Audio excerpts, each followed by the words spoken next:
All right, it's finally Sunday. For the strength, we have a 10-minute EMOM. We're doing some alternating knee to chest. This might sound like it's single leg, but as written, we're actually going to try to do it with both legs alternating side to side with a knee to chest hanging from the bar. And then we're also going to have some dumbbell pullovers, okay? So what we want to see with our alternating knee to chest, if possible, we're going to try to do both legs.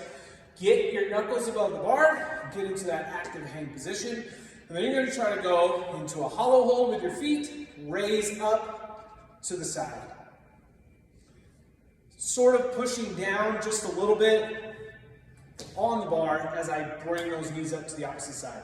If this is too difficult, we can then go to single leg, okay? So we go alternating, we can still cross. So I can go right leg to the left side, left leg to the right side. What you want to do with that other foot though that's at the bottom is keep it pointed in that hollow hold. That'll help you from going into too much of a swing. We can also do that where we are lightly tapping the toes and then bringing feet up. Okay, so we'll have some different options there. We can also do some knees to chest from the floor. Second minute of the EMOM is 8 to 12 dumbbell pullovers. The most important thing I want you to focus on today with the pullovers is what your rib cage is doing in your lower back. So as you get set up on the bench, we're going to take that dumbbell, you can hold it this way or on the side, but we're going to have a slight elbow bend, we're going to reach back, but what tends to happen a lot of times as you start to reach back is that rib cage flares up, lower back comes off the bench, you can see it. What we're going to try to do is push that low back into the ground, rib cage towards the hips, nice and flat and strong. Once I get here, I'll pull over the chest, upper stomach, and reach back down. Go as far as I can. There. What I also want to see is you get overhead and you start bending the elbows, and this turns into a tricep press. That's not our goal. Keep those arms pretty straight, reach back and far away from you, but again, not letting that lower back pop up off the bench.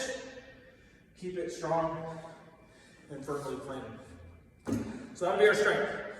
For the workout, we got a partner AMRAP. It's a long one, 24 minutes. The kicker to this one is while the other person's working, the other partner is holding a dumbbell in a suitcase position, so on one side or the other with a dumbbell. The workout starts with 14 toes to bar, and you're splitting that up however you like. We did toes to bar earlier in the week. You want to see that broken up into movements that you can keep going, but since you have a partner, those could be smaller reps and then switching on and off. But remember, you got to have that dumbbell in that suitcase position if your partner is working. After the toes to bar, because there's 14 toes to bar, devil's press, and then more toes to bar, keep that in mind. So you might be actually going from one toes to bar movement to another. If you typically scale from one to another, that'd be a good time to do one set or one movement on the first set, second movement on the other set. But then 28 alternating dumbbell devil's press. Okay, so the other partner is holding dumbbell suitcase position. For devil's press, since it's alternating, okay, my dumbbell's already going to be, I would have already been holding it, right, because my partner was working. I'm going to set that dumbbell down, one hand on the dumbbell, one on the ground. I'm going to go into a burpee. I'm then going to pop up. And we want to make sure that we then take this opportunity to drop the hips a little, get nice and strong before I go into a dumbbell snatch. We did dumbbell snatches earlier in the week too. It's that pull and punch, one movement overhead. Alternating, so that'll bring it here, switch hands, go back to the ground, back into a burpee. Get set, make sure I'm strong. I want to bring that dumbbell in towards the legs, and then one movement overhead. If you don't pay attention to dropping those hips and getting set as you jump forward, it will look like this.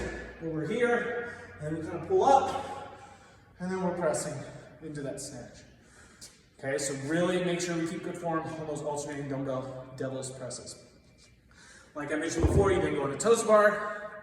You then have a 100-meter suitcase carry together. So one dumbbell, carry together, come back, and then a 200-meter run together. So set the dumbbells down. It's the only time you get to throughout the whole workout.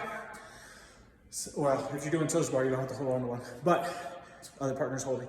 But set those down, do your 200-meter run together, come back in, back to the toes to bar. This one is going to be rough, okay? But your partner and you can definitely do it. See you on Sunday.